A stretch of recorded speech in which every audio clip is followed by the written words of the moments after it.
Okay, I'm going to actually look at compare the performance between a lot of these processors, these embedded processors, really the development modules, like the Arduino and the, Teensy and the Raspberry Pi and the ESP series. Um, and I just want to actually kind of jot this down for myself because I'll probably forget this if I don't make a recording of it of some kind, like 6 months from now, I won't remember any of this. Um, but yeah, you know, one of the things I discovered out there, is this PDF, which was really cool, and you can see where I got it. Um, and I found it on this website is where I actually came across the link to it. Um, I believe it was this. I haven't actually looked at this yet. Let me see what it is.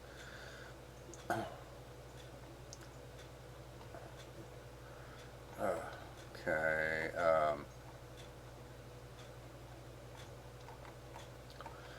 Looks more like a brochure than anything else. This doesn't look like a technical. I mean, it's a technical document, but it doesn't look like it looks more like an ad than anything else. It would be interesting to look at, though. I mean, I guess I'll save it for later. But yeah, this is still the site that I found this on was, this right here. So, this esp32.com view logic. So you can kind of tell, I guess, what they're biased towards. But the thing about it is that you look at this document, and this is from some other, some link on this site here, that takes you to this Evertonic calm, whatever this is. But anyway, the point is that this is a pretty good document. It's actually, a number of pages, and it has a lot of, technical stuff. Yeah, I had to do this sideways so I could read the table here. And they do actually have some charts here, which, can be interesting too. This is dice from MIPS, and this is, I guess, the floating point, the megaflops. So, you got your megaflops here and your dice from MIPS, so, that's just think of this as MIPS and this is megaflops. And so these two figures are interesting to look at, and this one actually is interesting. I'm still not quite sure what this is. I'd have to do some research on it, but this I understand. It's about bit banging, basically toggling an output, so forming a square wave on the outside of it, on an output pin. Here are some of the specs, whether it has a floating point unit or not, and just some of the miscellaneous hardware details regarding the mathematical capabilities. And here's our clock speed plus RAM, so which is useful. And here's the basic CPU, MCU of it. So we got our ARMs, Cortex, AVRs, etc. Here's a CPU, MCU. So this is a particular manufacturer, I suppose. And this right here, is a platform. So this is like, using a Raspberry Pi, for example. And here's a general genre, system on a chip, SoC, CPU 32 to 64 bit. But at any rate, I'll get back to this table here in a minute, but I've got to talk about what's most on my mind, which is this, actually, because this is kind of cool. I went to SparkFun. I was trying to see if, Amazon, is kind of expensive on these things, so I was trying to see if, like Raspberry Pi is a great example.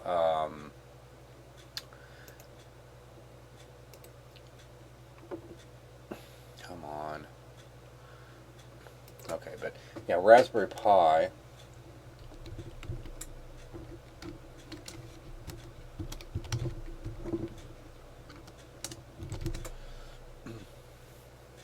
for example, okay, here's a Raspberry Pi Zero W, all right, like 18 bucks, you know, like, okay, fine,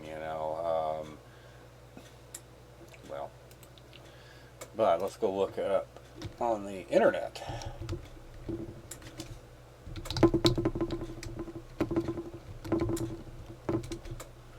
And you can see, really, generally, it's a $10 part. In fact, it's a $10 part in a lot of different places. If you actually do some research, I mean, most people are actually around $10. So, Fry's Electronics, etc. It's around $10, and of course, you're going to pay like double that on Amazon. So, that's pretty irritating. And just a Raspberry Pi Zero is like a $5 part everywhere else. You know, let's see how much it is on Amazon. No.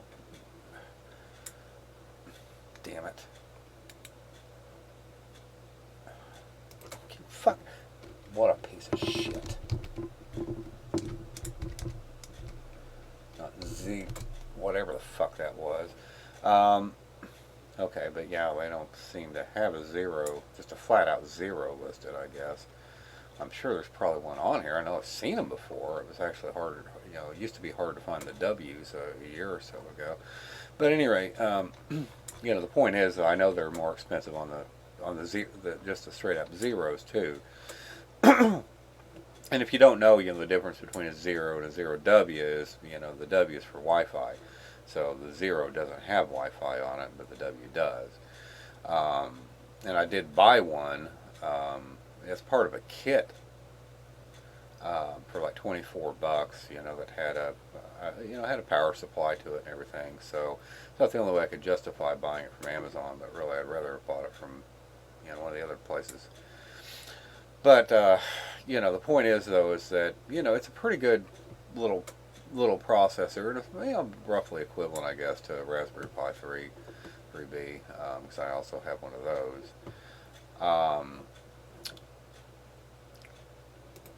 But the point is that I was actually trying to see if I could find like these out there for cheaper.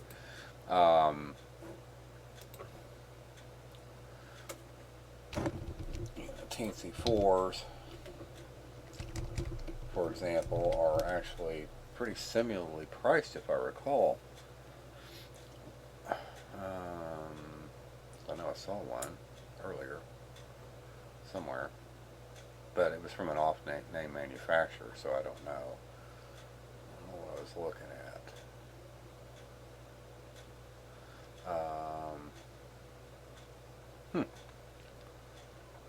Yeah, I guess I don't see it on here for some reason. So yeah, I mean, I saw one earlier, but again, it was I think a similar price to that other place, but again, it was an off manufacturer. I don't know who it was.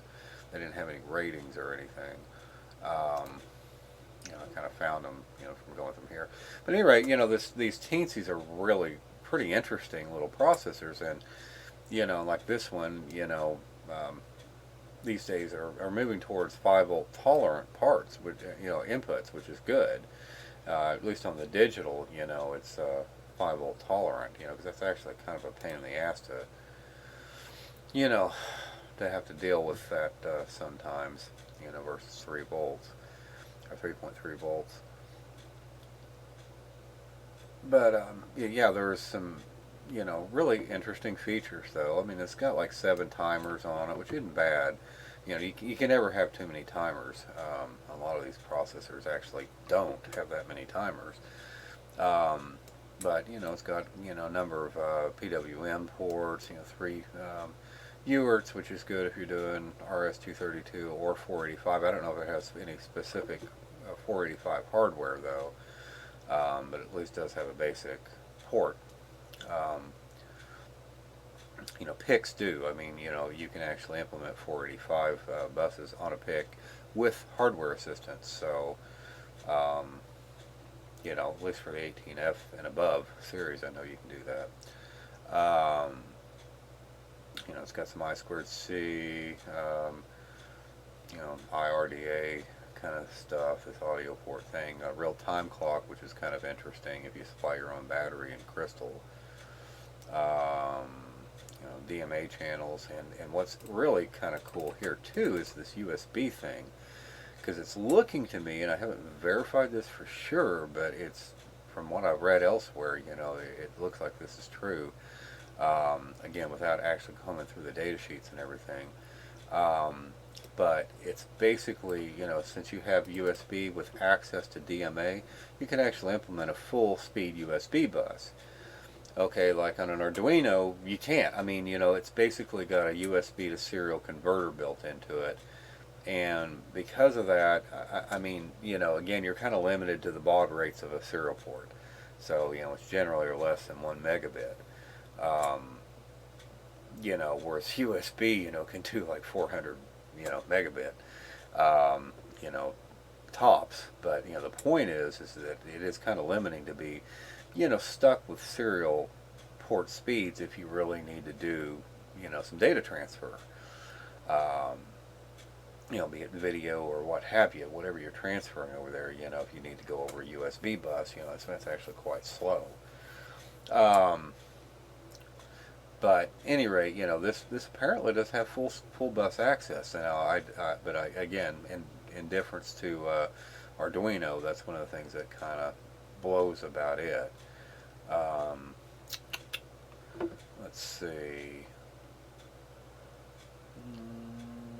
5-volt tolerant.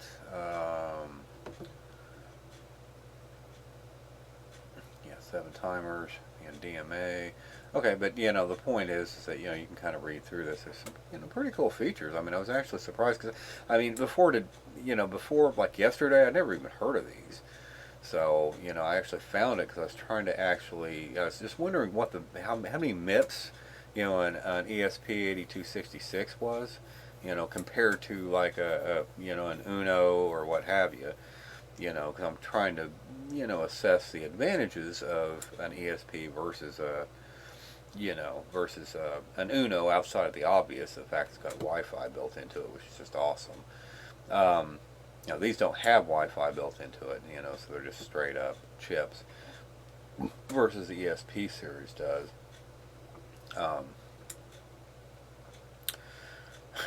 And if you're wondering what that damn clicking is, that's my microwave sensor that's hooked up to this Arduino over here, which is running that, and a stepper motor controller, and per switch and some things like that. But anyway, the clicking is hooked up to a relay, and it's also running an ultrasonic distance measure all at the same time in an Uno.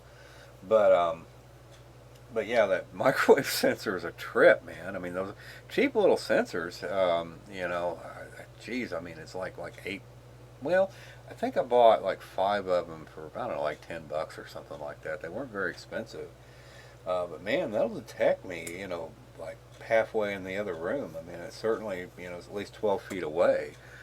So, I mean, I can kind of stand over there and just kind of wave my hand and it picks it up. So, I mean, it just kind of goes crazy. What was funny about it is when I first plugged it in, it didn't seem like it was doing anything. But after a few minutes, yeah, it started, just going nuts. So anytime I walk anywhere move anywhere in this room, it picks it up. So it's really too sensitive. I really, really wish they had these where you could adjust the sensitivity. So, I mean, I bought it because I was thinking, well, I'd like to be able to detect mice so I can make a mouse trap. But it's just way too sensitive. I mean, it'd be, going off every time, I went to get a cup of coffee. So, that's not going to be good for that. But I'm, amazed, by how sensitive this thing is. So, and it's easy to work with too. I mean, I don't even have it going through the Arduino. I just have it hooked directly to the relay. So, so that's why it's just clicking all the time. But at any rate, I digress. But yeah, the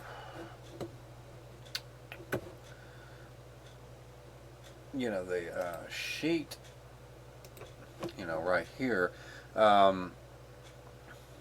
compares a lot of interesting things. The Raspberry Pi, 1 and 2 and 3, so, and an octa-core 2 gigahertz processor that would be typical to like a Samsung phone, I guess, at the time. Because this, this thing is apparently a few years old, but I mean you can tell it was, sometime at or beyond 2014. So I think it was 2017 that they did this, but I'm not totally sure of that. At any rate, this data is probably dated. You know, geez, where did I see 2017 at? Yeah, I don't know, somewhere else. But the point is, this looks like though it's dated like 2014 here. Um, so, but still, it's it's some valid information here. Covering the Raspberry Pi 3 and so forth. And then you got your esp32 and 8266, and you also got a PIC they threw in here, with a MIPS core, I guess, and then you got a couple of these Cortex M7s, which is, I guess one of the newer Teensy processors. So these two are Teensy's. So, but they're not running at a very high frequency. But all these are kind of in the same sort of range, except for this is falling outside of that. And here we've got just a plain old Uno, Arduino, and here, we've got a DWI,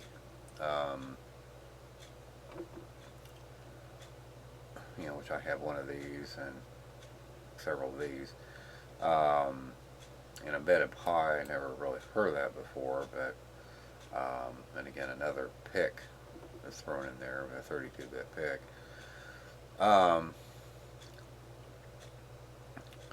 But basically, it's kind of interesting just looking at these, various features. Again, primarily this column is interesting. This one and this one are interesting.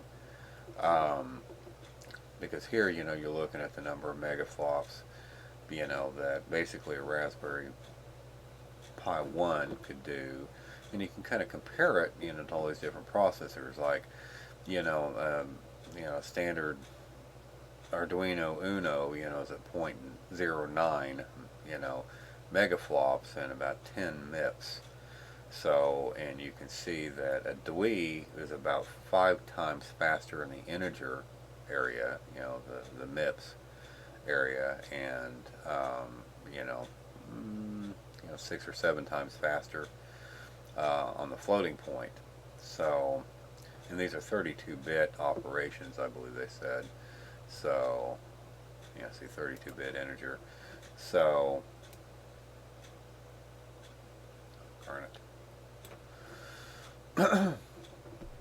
but you can kind of compare these. And again, this is a PIC I've never heard of, because I don't really mess with these 32-bit PICs. I mean, the highest level of PIC I've ever messed with was a 16-bit, DS PIC, and simply because of the fact that that's about as good as you can get in a DIP package, because I don't like messing with surface mount chips. So, you just can't manufacture anything like that without specialized equipment. So it's just, let alone play with it very easily. It's just too big of a pain in the ass. I'd have to really, really, really need to do it before I'd even think about wasting time on something like that.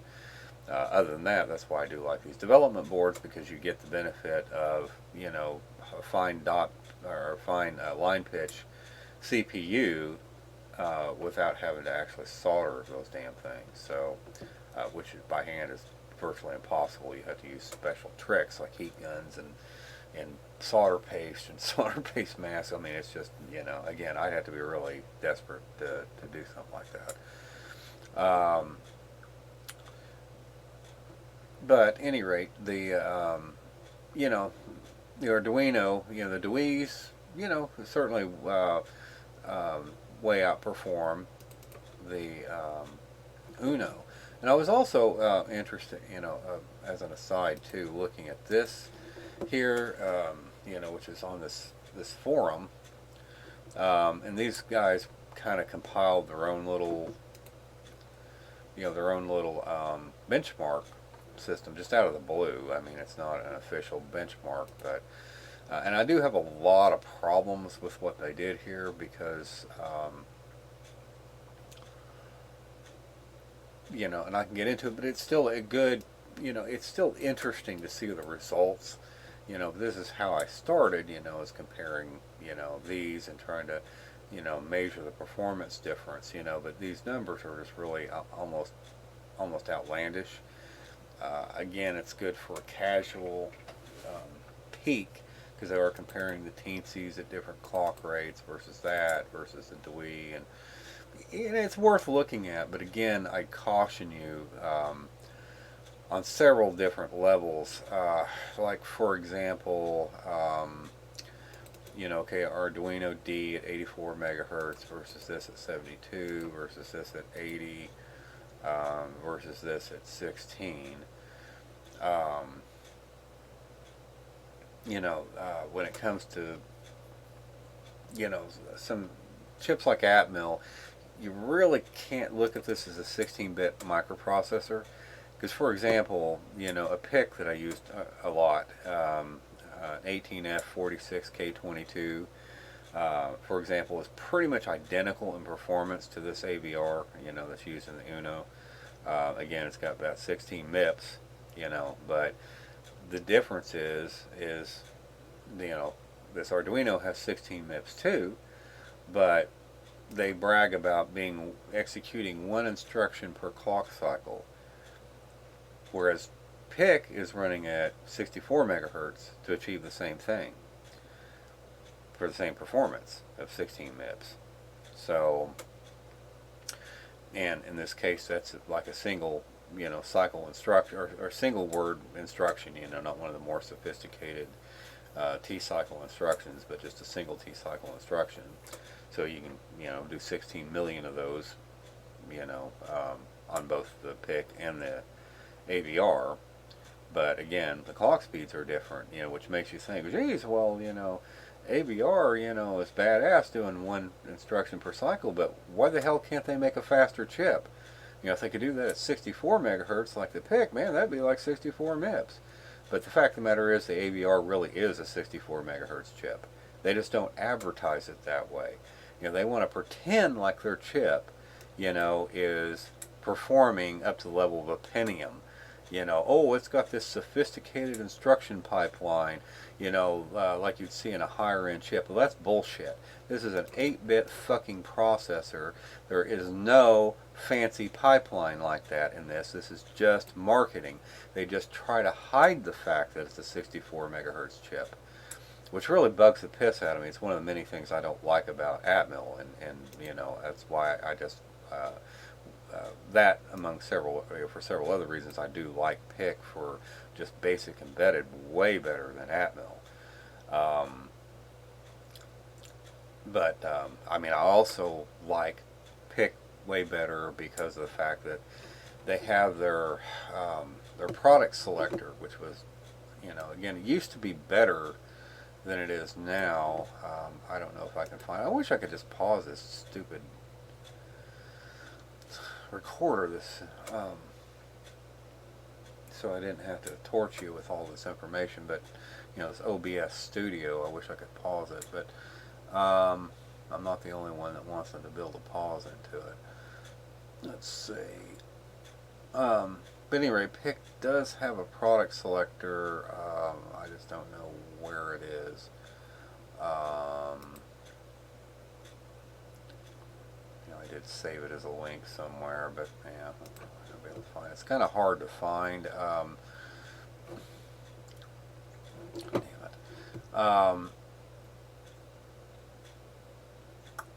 Yeah, it's kind of hard to find, but there is a product selector available for the PIC. I mean, it's actually really hard to find, unfortunately. Let's see if this is it. Nope. Okay. Yeah, because I had it up earlier and then I closed it.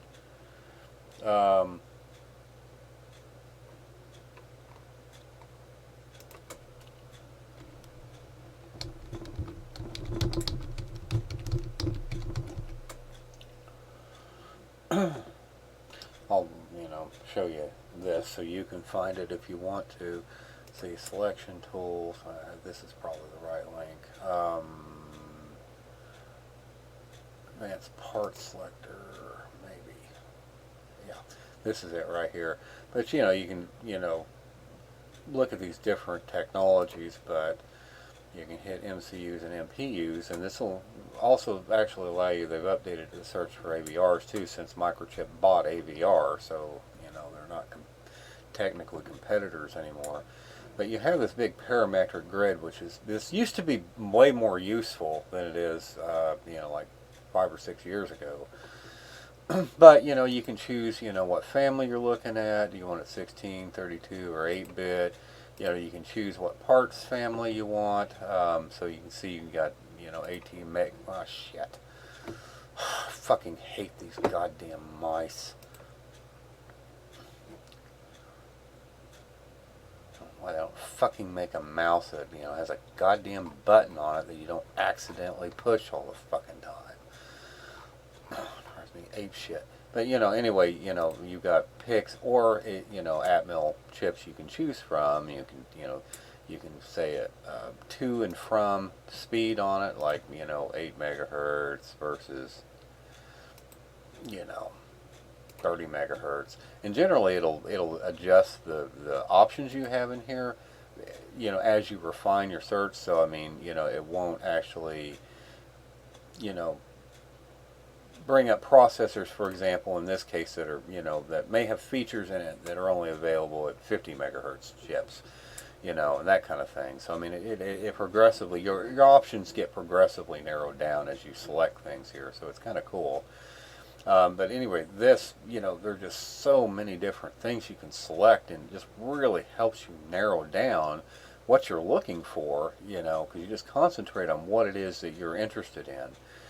And it used to be way better, and I'll tell you why in a second. But, you know, but at any rate, you know, it coughs up these chips. So again, you know, you can choose whatever you want, you know, what family you want, etc. And you can choose whether you want AVRs or Pics, that kind of thing. But then these are the options, you know, that are the results of this search right here. So you got all these different chips, and here are the specs. And then you can click on these different chips, and it'll, you know, adjust, you know, the specs, so you can see what most of the actual parameters, and I guess it's got a show other features thing here, but, you know, I'll show you like the, you know, principal, you know, parameters like the clock speed, whether it's an 8-bit chip or not, what its op temp range and voltage range is. And again, some of these things you can still specify, like I think you can, you know, specify the operating voltage range. And you know, it used to be possible to actually select a pin count. Because see, originally it was awesome because you could actually specify the package, you know, whether it was a dip or not. So I could, you know, because again, I don't like touching surface mount chips, so that's what I just was always drawn to Pics for, because with this product selector and being able to filter all that surface mount nonsense out, oh, it just saves so much time. And Atmel and no one, in fact, nobody else actually has a tool like this. I mean, it's just unbelievably powerful being able to do this. And I don't know why more, you know, because I've seen other parametric searches, but never this refined. I mean, this is just really well done, except they made it worse now that you can't select things like the, you know, the independently, like the pin count and so forth. Because that's just bullshit. You should be able to choose a package you're interested in, because a lot of times that'll affect your design position, especially if you're trying to breadboard something, you know, or manufacture it in a small shop. So, but at any rate, you know, this is still a very powerful tool, and it's one of the big reasons I liked, you know, the Pic, because it had this tool and Atmel didn't. The other reason I like it is because, in fact, let me, you know, you can too look at these little tabs here, which are pretty cool. But, you know, you can pull up the technical docs like the data sheets. And that's the other reason I really love the Pics, because the data sheets are just way better than the Atmels. They're just really much better thought out and organized. And then the Pics are more almost like you're reading it in a book or something. you know, as opposed to it being a technical specification document. So it reads a lot differently, and it's just easier to grasp the technical information for a pick and to try to familiarize yourself with the features and instruction sets and everything, because once you learn one data sheet, they're all similar. So, and they got lots of different picks, and they all have way different features. So it's nice to actually have that standardized. But another thing cool about this tool is you can get budgetary pricing too at all these different price levels at these various chips. So, and you know, these are actually priced from like Mauser or someplace like that, because you can actually, you know, go on Microchip's site and they'll kind of direct you in that direction towards DigiKey or whoever. But in any event, you know, but that's one of the reasons I just, you know, always like Pick over Atmel. But the other reason is, you know, like I said, they lie on their clock speed a lot of times. And certainly with their 8-bit chips, they're just bullshitting you. It's just all marketing, and that's a crock of shit because, you know, again, you know, they're trying to pretend like they're a fancier chip than they are. But no 8-bit chip, you know, has a single instruction per cycle. You know, in fact, there's a lot of giveaways if you actually look at the AVR's data sheets that their clock is in fact higher than that. You know, some of the timers and so forth I think are capable of higher frequencies than your apparent clock function or something like that. But in any event, you know, there are some giveaways in there to it. But at any rate, you know, I just, you know, wanted to kind of cover that. But that's one of the reasons I just typically don't like the AVR. But having said all that, you know, I've been kind of trying to keep an open mind with these Arduinos and everything like that, because it is kind of convenient, and you know, so there are some minor advantages, even though I still cringe at the idea of, you know, spending $10-15 on a $2 chip, you know, so, because that's basically what you're buying with a damn Uno. It's really just a $2 chip, but it does have a USB to serial interface built into it, but that's all it is. So it's a USB to serial interface, you know, unlike that tiny or teeny, you know, Teensy, you know, which had that, you know, that USB port on it, you know, which was really fancy, that you could access, you know, so much of the USB. It's not just a USB to serial converter. So that's what's pretty cool about these. So it's like I said, I you know, before a couple of days ago, I wasn't really aware of what these were. So that's what's kind of interesting. But you know, the point is that, you know, you can compare these Teensies down here, and again, this is still fairly dated. I mean, they got Teensy 4 now, which, you know, which we were looking at earlier here, you know, which, you know, is running at like 600 megahertz. So, you know, it's got some pretty impressive features here, I gotta admit. Although a lot of these, I don't know how much they're realized, but, you know, you do have a lot of pins on the back that are surface mount that I guess you can try to attach to, but you know, that'd probably be a little bit tricky, but it's doable from the looks of it, you know, if you have a really good mag lamp. But, you know, it does have access to a lot of these pins, so it looks pretty cool, especially for $19. And I've got to assume that, you know, you can find other places on the internet with it, because again, I actually couldn't find it at Amazon, but I did find it earlier. But, you know, for about that same price, but again, from an off-brand manufacturer. It wasn't from SparkFun. Because these you can actually buy at Mauser and stuff. That's kind of how I found it. You know, I found this, you know, because it was, well, $14 for this version, but this is not what we're looking at. It's not a 4, but, you know, they do actually carry some of these from this manufacturer. But, you know, the point is that, you know, it's got some pretty impressive capabilities. So, I mean, if you really need a processor with this kind of horsepower, you know, I mean, you know, 20 or so bucks isn't too bad, but see, most of these are in the 24 to, you know, 28, $29 range, and you know, Raspberry Pis are kind of officially, you know, for full Raspberry Pis, you know, a $35 board. So, but the Raspberry Pi has a hell of a lot better performance, although this is starting to approach that, but it's still nowhere near a Raspberry Pi. You know, because like I said, you can see here, I mean, you know, even the oldest Raspberry Pi had really pretty damn impressive numbers. I mean, 42 megaflops, you know, 875 MIPS. So you compare that to, you know, this right here, you know, at 200, you know, 16 megahertz is starting to compare to that older Raspberry Pi, but it is an older single core Pi, and I'm sure this probably has more than one core on it, but I'm not sure. Yeah, I'm not sure that it does, but it would surprise me if it did, but I don't know. But you know, like I said, that's got really good MIPS or megaflops. You know, compared to this, these are basically the same chip right here, but apparently this one has a better floating point unit. It's a double precision versus single precision.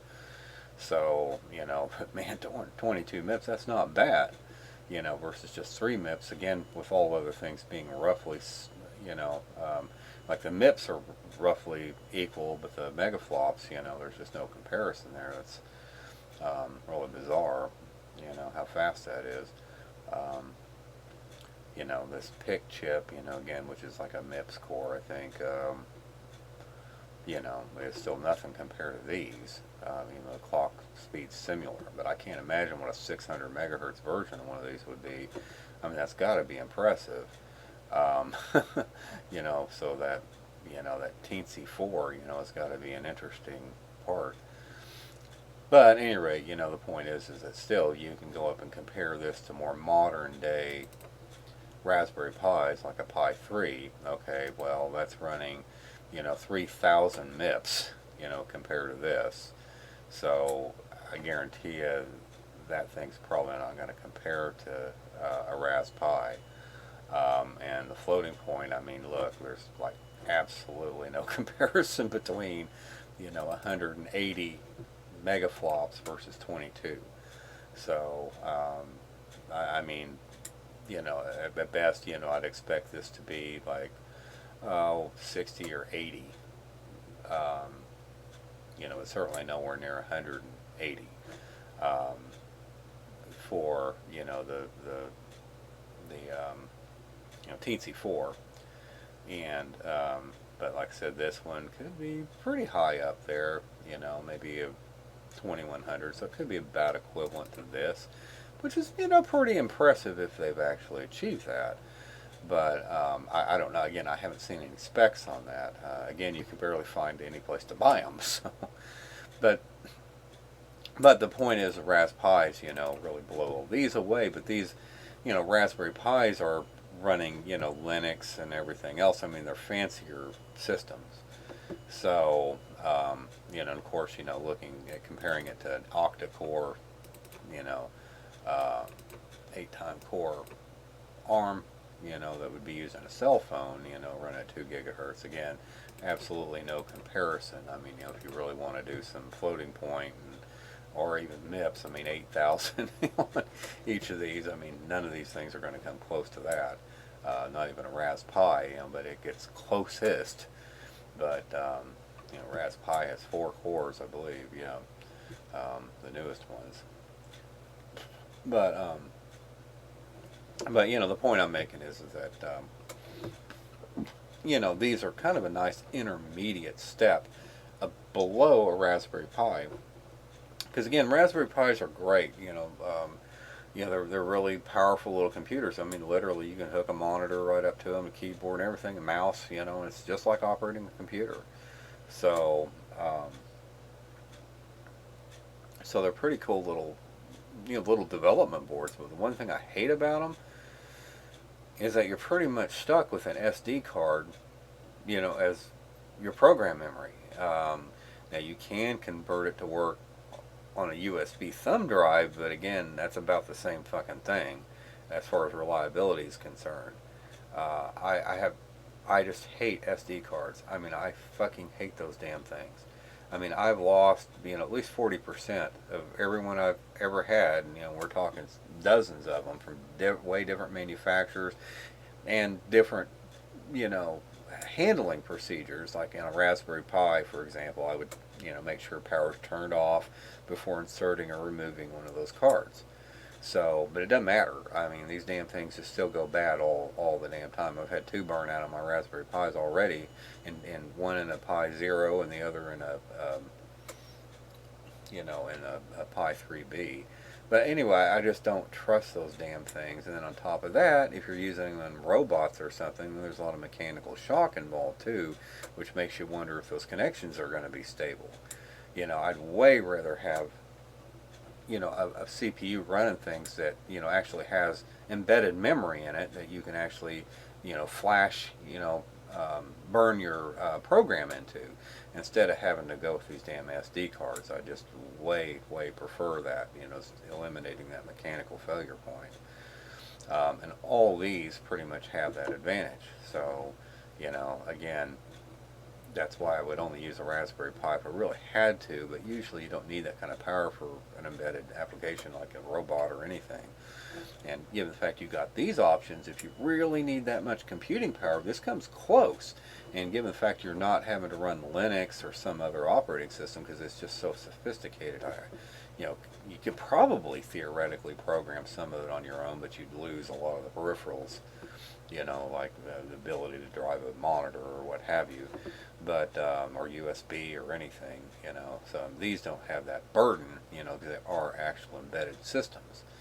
So you don't have to worry about them running an operating system, even though hypothetically you probably could use an Android Internet of Things, operating system or a real-time operating system. I'm sure it run an RTOS, but the point is that if you really need some power, these are quite awesome. They're a nice alternative to a Raspberry Pi. The Raspberry Pi can still be faster if you really need it. But again, given the fact it's got the SD card problem and everything, I think that I'd rather avoid it in most embedded applications. But this is a good intermediate solution. Again, the prices, and that's what sucks, the prices are almost comparable, or the prices are more expensive than, like I showed you earlier, a Raspberry Pi W or Zero, or Zero W, a $5 or $10 part, compared to these being $20 to $30. So, and a W is still going to be way faster than one of these damn things, even though it's not as fast as some of these. Like, it's not going to be as fast as a Raspberry Pi 3, but it's going to be, certainly, I think faster, than a Raspberry Pi 2, for example. But anyway, they're pretty damn fast, and I could be wrong on that, but I'm pretty sure that's true. But in any event, you still got the same problem on the W's or the Zeros as you do on the regular Raspberry Pis. So, being the SD card. So, but anyway, this way you can get around that, and it's still USB programmable, etc. So you got the benefit of that, just like you do on the Arduinos, and you can actually program these through the Arduino IDE, apparently, as well as several other options, ostensibly. But now, again, I don't know about these Pics, and like even on Mauser, I found some other, they had like an ST, micro devices based processor version of an ARM Cortex. But again, I wouldn't trust any of those if you're wanting to actually use it for development. I mean, it could be a fun toy, and I'm not talking about this, but I'm talking about, other chips they had available. Let's see. Yeah, because they had, like this right here. For $10, which they caught my attention, but it's only like a 24 megahertz chip though, but it is a Cortex or an ARM-based board, but again, it's from ST Microelectronics. Okay, well, that means the manufacturer is actually putting this out there as a demonstration board, demo/development board. Now, I don't trust something like that, and that's why I don't want to look at some of these Pics, because of the fact that, the only way to get them would be on some kind of a development board, likely made from the manufacturer. Now, the problem I have with that is, well, once they're sick of this chip, their development boards are going to go away. So it's not going to be like an Arduino, where, really, since a third party is doing it, you might have some confidence that you're going to have, access to that board, for years and years to come. Well, like with this PIC board, for example, it might just be available for a year or two. And then they stop manufacturing it because that's not what they do. They're trying to sell chips, not development boards. They're not in the Arduino business. It used to be that PIC kind of actually put that whole thing on the map a little bit, because, the idea of the development board being a popular option, because, there was a thing called the parallax stamp. And, the basic stamp it was called, for short. And, that was a big deal like 20 years ago, and that's kind of like the prototype for Arduino. So, but that's why PIC used to be really, really popular with makers, if you want to call them that, hardware hackers, what have you, hobbyists. It was real popular back in the 90s.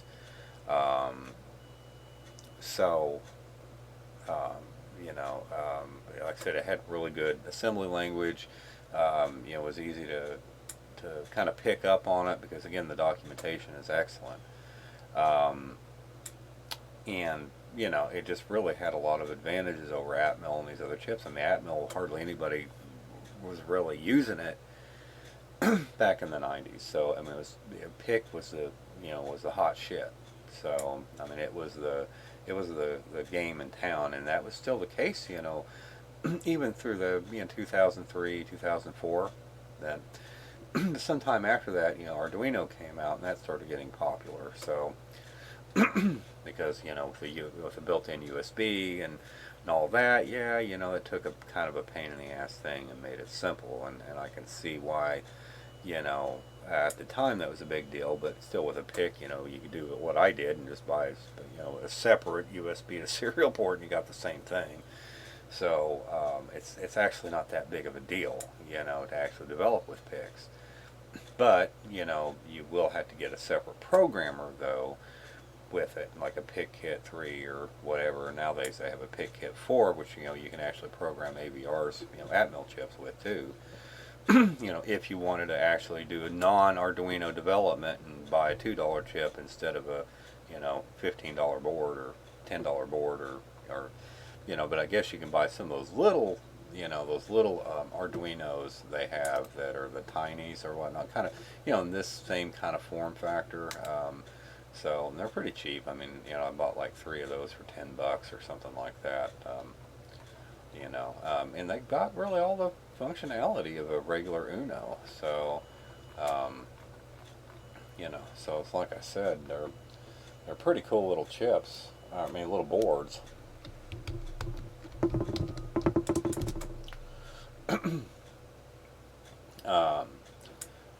So yeah, not that, but yeah, like these little suckers here. So I mean, these are great, and you can find them for cheaper than this.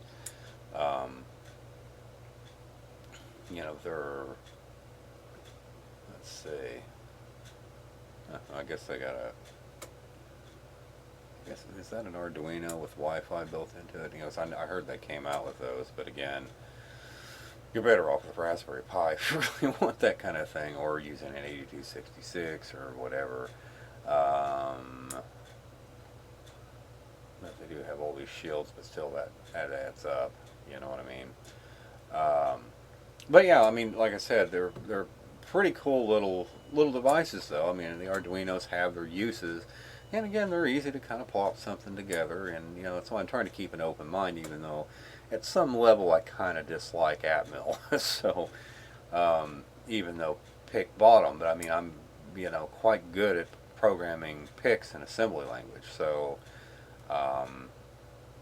it's just kind of what I do. I mean, I prefer it to actually using high-level languages when I can because, I'm a hardware designer mostly, and I like being that close to the hardware. So I like knowing exactly what's going on. So it's a little, you surrender a lot of control. you know, um, Working with like compilers, for example, like this. Like I said, this little benchmark they did. The problem with this is, well, you can decompile it like a C program and see, how it's actually implemented in assembly language. The fact of the matter is, you still don't have a lot of control over that. The algorithms they use and stuff like that, and how much garbage it brings in, and just, I mean, it just, it opens up a whole can of worms in terms of what resources it's using. So, I mean, if you're trying to actually write assembly language programs that work with C++, that's just tricky. But, I mean, again, I'd hate to have to do a lot of floating point calculations in assembly language, you know what I mean? So it's got its advantage, but I'm still kind of warming up to that whole idea. But this is a great example, though, of what I'm talking about, too, that the other problem with it is, compilers can be different, and they can produce different results for different chips. It depends on how efficient the compiler is. So, you take this little benchmark program these guys wrote, which performs an operation like this to try to calculate floating point performance, which they've got this data up here they generated because of this. And then, this one for the integer performance. Well, the problem is that just depends on the algorithms that this translates into when the compiler compiles it to assembly language. So, I mean, if you've got a more optimized compiler, you're better off, than maybe some cheapy Joe's compiler. Who knows? So, I mean, it can vary even on the same processor, but it gets worse when you go to different processors from different manufacturers, because they're going to have by default different compilers. I mean, even if you chose like the same GCC compiler, for example, and they made one for each and every one of these platforms, you still can't be sure you're going to run exactly the same thing, because these different hardware platforms have different advantages to one another. Some of these may have a better multiplier unit, and some of them may not have a multiplier at all, or a division unit, or some floating point oriented hardware, that kind of thing, and the compilers, if they're written well, will actually take advantage of those hardware features to try to speed things like this up. But the thing is, that's not really a fair comparison unless this is a good statistical representation of the average, computation that'll be run. And I don't know that. I mean, I don't know what the statistics are, in terms of running integer ops, versus floating point calculations. Again, is this going to be really, statistically similar if you're running a floating point, program of some kind? I mean, is this going to be really representative of the average speed? And that will vary. I mean, it depends on what kind of operations you're running and so forth. I mean, are you processing images? Are you doing, weather calculations? I mean, what are you doing? So, in any event, it's really better to just eliminate these, these types of things. And again, as far as the statistics goes, I mean, it's anybody's guess, but my advice would be to write these things in assembly language for each platform and keep them simple, but write them in such a way where you're actually performing all these calculations manually. Like, for example, this calculation here, you could write as an assembly language routine, and basically, you're doing a loop. But they're basically taking b, so b equals b plus b squared plus 1,000 divided by b, and this is going to be an integer divide is what they're after, and it's doing a subtraction. But basically, you do that by accumulating in one of the registers and then you do b times b, and that's another accumulating operation where you basically take b and you just keep adding to b. You add b to b number of times. So it's a real simple operation, and that's a straightforward way of doing a multiplication. But some chips, like for example a PIC 18F46, has a hardware multiplier in it, so you can multiply like two 16-bit numbers or something like that. I think it was quite quickly, just in a few cycles, whereas this would take b number of cycles. But the point is that, so what if it takes b number of cycles? You're still comparing fundamental operations on these between these chips that are going to be the same no matter what. So if you do it like I'm saying, yeah, it doesn't matter whether one chip has a built-in multiplier versus another doesn't. Well, the fact of the matter is, you're making a program that will in fact run on every chip you can think of, because we're talking fundamental operations here, and that way you really can get a gauge, a good gauge for the actual speed of the chip. But at any rate, you take that and you ultimately add that to b, and then you do this calculation here, which again, doing your own algorithm. Again, like some of the Pics have a divide unit, an integer divider, but some don't. So the fact of the matter is, you want it hardware independent. So again, if you just simply take b, okay, and add it over and over and over again until such time as the number that this is added up to exceeds this number, okay, that's when you stop. All right. So, but you count how many times you did that addition, okay, and that's basically division right there with a modulo left over. So, like if this was 85, okay, how many times will 85 have to be added to itself to to exceed 1,000? Okay, and once it exceeds it, you take off that 85 and then look at the difference between whatever number that added up to and 1,000, and that's your modulo operator. So that's how you get modulo too. But again, some chips do this in hardware, but some of the lower end embedded processors don't. So but anyway, that's just a basic operation, and it's a nice straightforward way of doing it, because you do actually test the basic throughput of the processor, and in so doing, that gives you a real good, baseline indication of comparing, like memory manipulation operations and so forth. Now, what you'd have to do in the floating point operations, I don't know. I'd have to think about that. Again, I haven't done a lot of floating point routines, because they're actually a pain in the ass if you don't have a numeric coprocessor. So, but I assume that you can actually create some kind of an algorithm that will run on an integer CPU. Because again, that's what you want to do, is at least have a benchmark like that again is compiled in assembly language, and you do it the same exact way on every chip. You'll have to make a different program with different instruction sets and everything else, but still you want the same algorithm on every chip.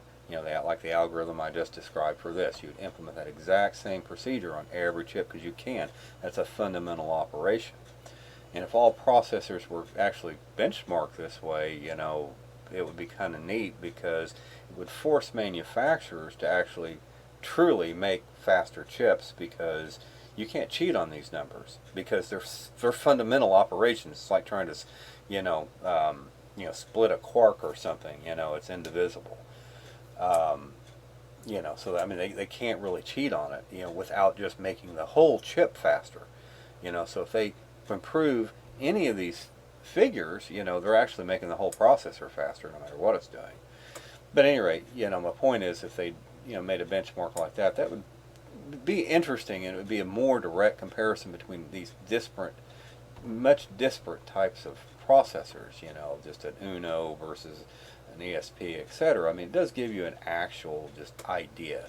And of course, you could take that and apply it to more interesting features like memory move operations. That's a very popular thing to do with the processor, is move, from one memory location to another, and you do that by going through an intermediate register. So you read something from one memory location into a register, and then take that from one register and write it to another memory location.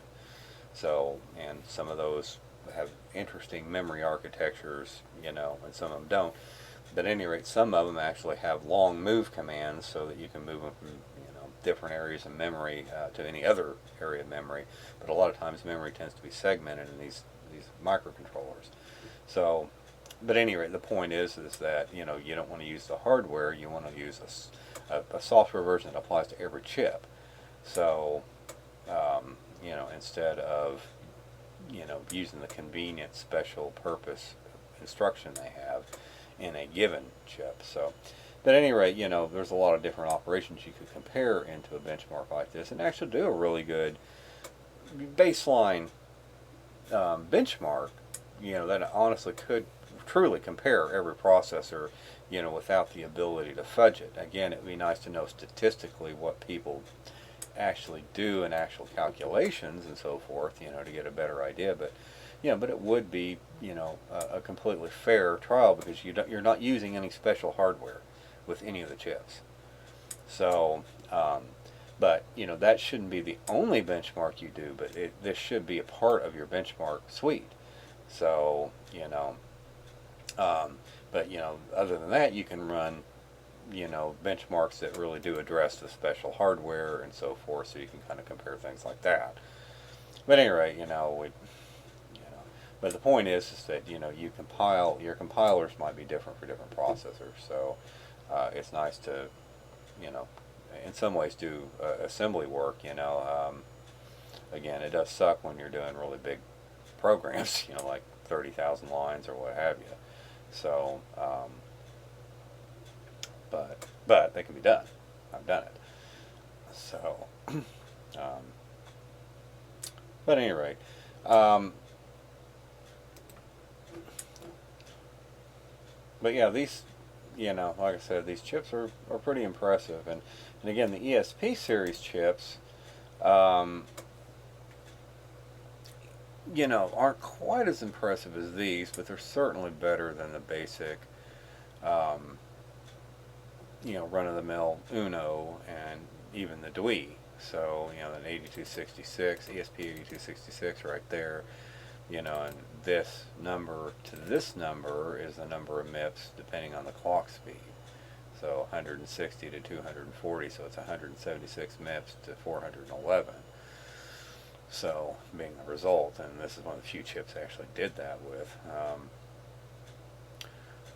But they didn't do that same calculation here, but that's the number of megaflops, which is a considerable improvement from the 8266 for the esp32. So, but still, these certainly pale by comparison with these chips, but basically these should be in a different league than this. But again, this does have Wi-Fi on it. It does not have a LAN, but it has Wi-Fi on it. So that's a big advantage to this. It's not as powerful as these, but these are way more expensive. I mean, this is like $4 chip, for ESP8266, and a $10 chip for this. So, a $10 module, not chip. But, you compare that again to the, $20 to $30 price on these, it's not really a good comparison. Of course, this is about the same price as the Raspberry Pi W, for as long as they manufacture the W, and Arduino has a bad habit of taking things out of production that aren't the Uno or the Mega. so I wouldn't hold your breath, if that's going to be available. The Raspberry Pi is the same damn way. They'll take things out of production a lot of times too. So again, the Raspberry Pi W probably won't be around for too long. Just like they don't produce Raspberry Pi 2s anymore, that kind of thing. But at any rate, the point is that these will probably be around for quite some time, but these are a better choice you know, if you want a higher performance chip that maybe not is not as high as a Raspberry, but you know, hey, it's a good intermediate level, and again, you don't have the SD card issue with it, and plus, you know, it's actually just set up for embedded applications better. However, um, you know, I'm still kind of puzzled by this thing. Okay, so you know, you're bit banging, you know, turning off and then on a pin, creating a square wave. But I mean, this actually has, these Raspberries actually have some pretty damn impressive numbers. You know, this is 24 to 22 megahertz. That's what, you know, frequency of a square wave you can generate. And even this had a 22 megahertz square wave. But you compare that to these down here, I mean, hell, there's no comparison. And you know, I'm just wondering, I mean, is this on top of Linux that's doing that? I mean, I'm confused. I know it's C/assembler, so I mean, it's assembly language, but still you got an operating system there. I'm just wondering how that impacts that, or did they just totally write this from scratch, you know, with no operating system? I'm not sure on that. But still, it's impressive numbers. I mean, you know, that shows that these things can really generate some square waves, but then again, so can a regular CPU. So, you know, you're talking like a Pentium. I mean, shit, you know, that's got a front side bus of, you know, like 1.2 gigahertz, and that's on a, you know, like 8-year-old computer. So, you know, I mean, that's like gigahertz with a G, you know, that's what frequency you're talking about, not just 50 megahertz. So, and these days, you know, them running a couple of megahertz on the, or gigahertz on the front side bus is not uncommon. So, in any event, you know, this is kind of borderline between an embedded application and an actual CPU, such as a Pentium or an AMD. So, you know, and that's kind of how it's used, you know, for, you know, because again, even this with Raspberry Pi is basically a cell phone processor, just a weaker version of it. So, you know, so that's basically what you're talking about. And again, that's why the Raspberry is very powerful, and certainly way more powerful than these chips down here. But, you know, these chips down here are considerably lower on the performance spectrum, you know, than these. So, I mean, again, that was startling. I don't know why that is exactly, or what trick they pulled off to get that. But anyway, one other thing I found interesting, though, was this clock speed of the Uno here. So, you know, that's almost 4 megahertz right there, and even the Dwi is still only about 4 megahertz despite a significantly different clock speed. So, and again, this is bit banging. But this one's also 4 megahertz, this PIC, and then, you know, then you got this STM chip, and that's like another ARM-based chip out there. I'm not sure what it is exactly. I hadn't looked into it. I guess it might be for a, yeah, it might be for one of those Teensies, maybe an older version of it. But at any rate, it, you know, like I said, it's not got, you know, very impressive figures. You know, like this one, 700 kilohertz, you know, as opposed to 2.5 megahertz. But you know, like I said, this one in particular is the bit banging figure, and that's still about half of what an Uno is, for crying out loud. But you know, this is what was shocking to me, is that an 8266 really isn't that much better. I mean, and it's certainly, I mean, an Uno can actually outperform an 8266 when it comes to bit banging. Now, if you go up to the, you know, the esp32s, okay, that's, you know, 4.5 megahertz, but that's still not much better than an Uno. You know, you kind of think, you know, shit, why can't it get up to this? I mean, because this, you know, these running at really high clock speed. You know, and this says this was tested at 240 megahertz, and this was at 160. So that's like the maximum clock speed, but still, this is all you get. You know, that's shocking. So I don't know why these are so slow when it comes to that. So that's just kind of a mystery, you know, that I don't have an answer to. But at any rate, you know, the point is, these things are, you know, a hell of a lot more powerful, and these are even more powerful still. So if you need, you know, if you really need this power, this would be a better choice than the ESP series. But the ESP series, you know, certainly has price and convenience and a lot of other aspects going for it, for like built-in cameras and stuff, you know, but definitely the built-in Wi-Fi alone makes it really worthwhile. So it's just something else you don't need to buy, and it just really opens up some other application. And this chip also has Bluetooth built into it as well. I don't think the 8266 does, but the esp32 does. But at any rate, you know, this, you know, gives you a basic idea of at least, you know, how things were 5 years ago. So, but since a lot of these are still in production with similar specs, you know, you gotta kind of, you know, remember that it's still somewhat valid. So anyway,